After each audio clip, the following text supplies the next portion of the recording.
Cambria, first off, I want to thank you so much for just being here and joining us today. I can't imagine what the last few days, weeks, and months really have been like for you and your family.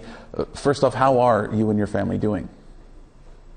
Well, a lot of us haven't had the time to grieve, and we're just really angry right now at the way everything's being handled. And like Mark Chambers said, how it's up to the indigenous communities and how it shouldn't be up for them to decide. I think that's really sad, and I think it shows where their core values are, and it's not with indigenous peoples.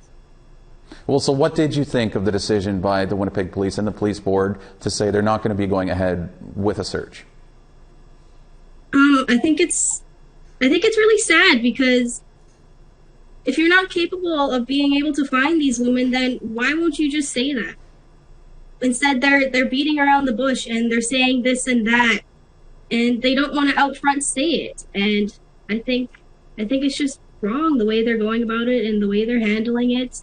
The press conferences, they haven't directly, spoken to me, even though I've said numerous times that I would, and I think it's just wrong. Well, so Cambria, what would you like to see happen moving forward here with everything that's going on? What would you like to see being done?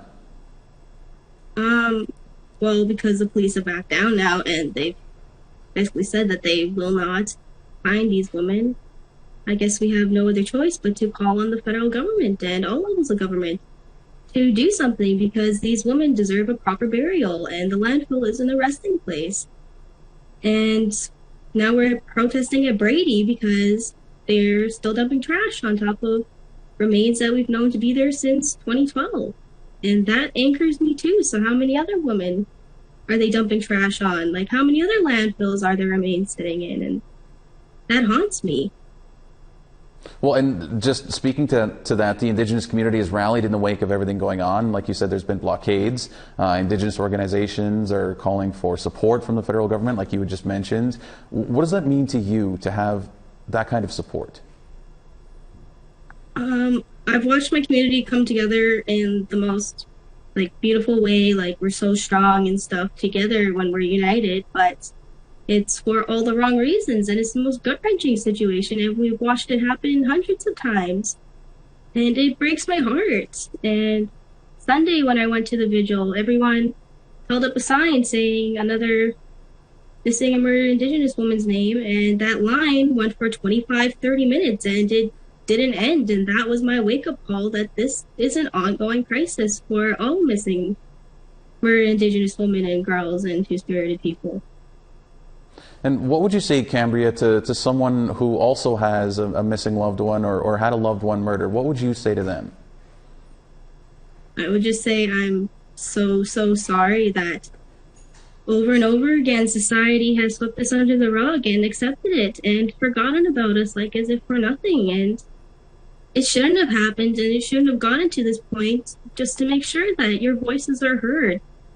And I'm sad, but I'm also honored to be able to speak on behalf of all these women and missing and murdered Indigenous women and girls. Well, how have you dealt with that aspect of it? I don't imagine you came into this thinking that you'd be I don't want to say a spokesperson, I don't know if that's the right word, but a lot of people are sticking to what you're saying and they want to hear what you're saying. How has that sort of affected you, and I guess how do you make, or what do you make of that, of being a spokesperson, so to speak? It just goes to show how many other Indigenous peoples go through similar situations, and the many different systemic ways we've been oppressed over the years. And I've had many people reach out to me saying, my cousin went missing in 2000, whatever, never been found, the police refused to search the landfill then, etc. I've gotten other reports of, stories being done in other landfills and them being actually able to recover the remains, and the remains have been there longer and far deeper, etc. And Cambria, can you walk us through maybe what you're looking at in terms of next steps, and maybe what's sort of coming up here in terms of next steps, really?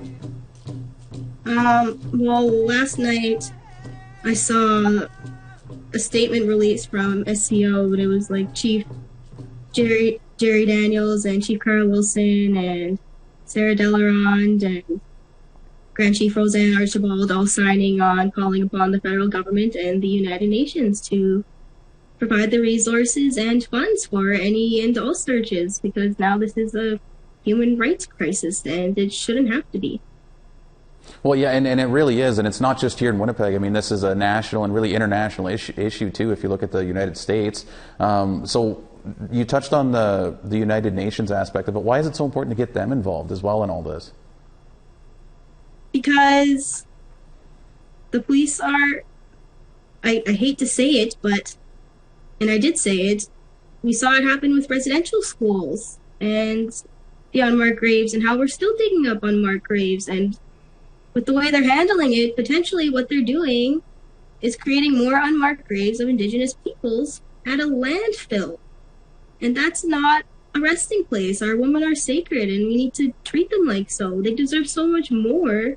Instead of just being treated like remains, they were human, they were someone, they lived a life full of stories and love. And I've seen the stories of, Marcedes Myran, and, how the system failed her, and the system failed my mother in the exact same way, and more. Well, and you're a mother yourself, right, Cambria? I'm just wondering how maybe that sort of affected you as a mother to sort of see what's going on, and how maybe you'd like to see change so that stuff like this doesn't happen to other, kids or mothers or that sort of thing.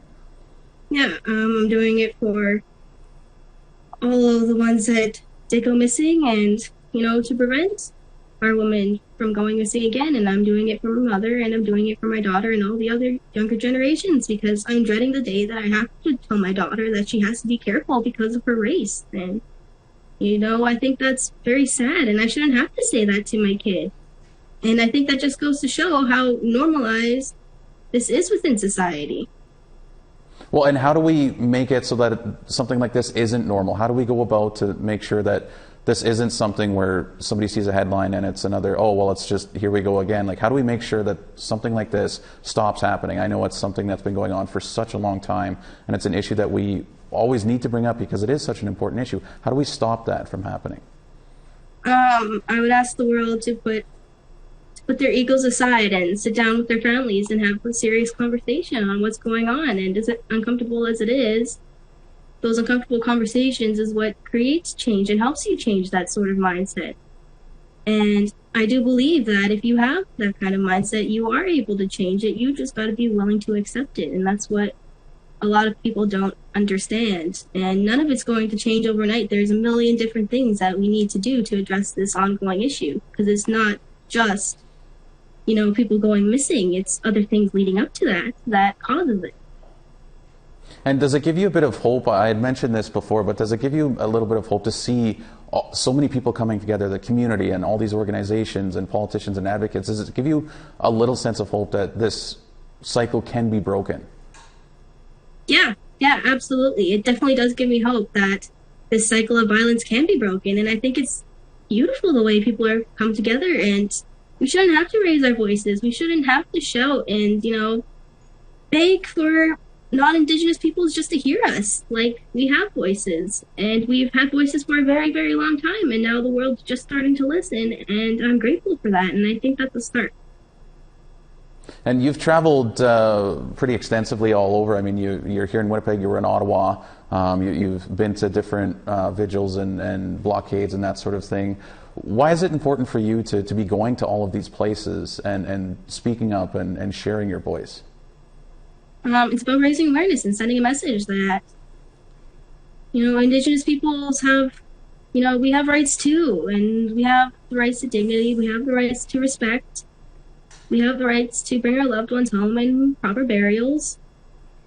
And it's important to go to other places and raise awareness, because then those people in those other places can go, wow, you know what, like, I see a lot of the same issues here. And Winnipeg just happens to be the epicenter of it, because over 50% of our population is Indigenous. So Winnipeg is the perfect place to start making that change. And what would you say, I know, there's been discussions with police and they've already said they can't search, but what would you say to maybe other people in power, politicians, and maybe other police forces around the country about what to do in this sort of situation so that something like this doesn't happen again? It's time to address and acknowledge that this is an ongoing crisis. And Mark Miller said it perfectly when I spoke in the House of Commons. He said, it feels uncomfortable for me to stand in front of them and have my back turned because the government has failed Indigenous peoples for hundreds of years. And that's true. And it's all levels of government. So it's not a personal attack on anyone.